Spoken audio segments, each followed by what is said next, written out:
Đi ở bên đây là Cái kia có ấy rồi kìa. Ui, dùng mật luôn này.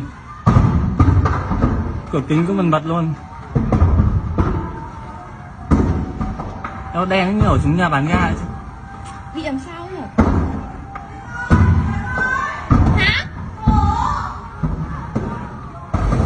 Ui kìa, Linh ơi, nó xì ra kìa, Linh ơi, Linh. Ui.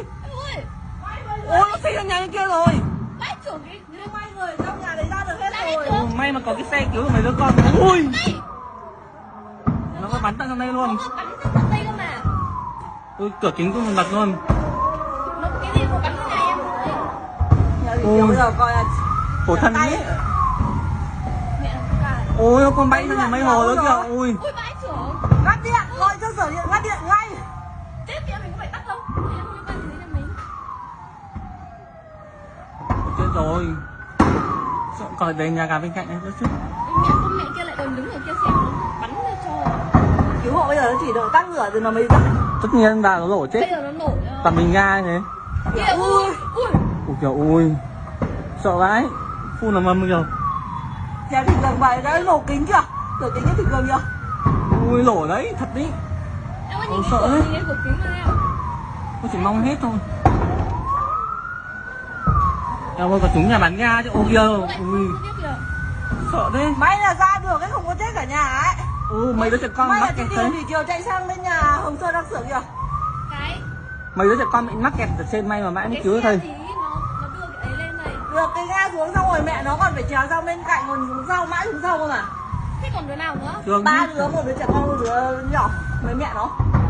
Mãi bên sau xuống. Ôi, Xuống đi, mẹ cái bọn này lên. điện đang nổ thì ai dám phun. Đấy cũng ra từ xa cơ mà. Lúc mang xuống có hai đứa trẻ con xuống. Ui, sợ thế. Xong mãi về sau chị Thủy trèo sang nhà bên cạnh ba đứa phải nổ cháy to rồi. Ui giời. Sợ quá. May là Linh mẹ mặc cái áo mà đi.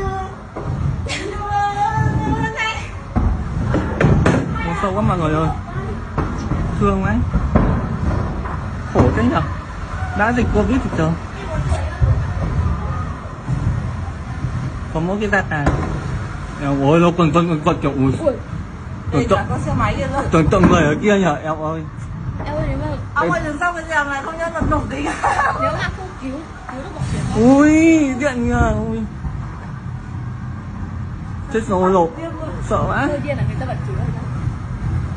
Có cao mặt luôn á. Ui, eo ơi kiểu ui cái xe điện kìa. Ui ui ui. Xong nhà thịt rồi. Ui nó sang. Em ơi sợ chưa? Ui lửa to thế. Em ơi sang. Ui cháy ghê rồi. Ui sợ đấy mọi người Nổ xe ơi. máy á.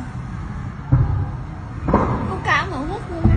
Mình đừng đây mà cửa kính còn rung luôn ý. Em ơi nãy nó rung mà. Kìa kìa ông Dương Thế rồi cháy sang bố nhà Thủy Cường rồi. Sao nó không phun rớt mấy nhà bên cạnh ấy nhở? Phun nước đi à? Nhà chị nhà Hồng Sơn à nhà Thủy Cường kia không có nhà Thủy Cường. Nhà phun nước là nó.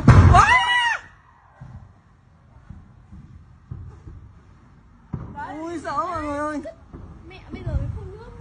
Phun là nhà Hồng Sơn đi à nhà Thủy Cường kia. Ừ. Sao nó lên lại.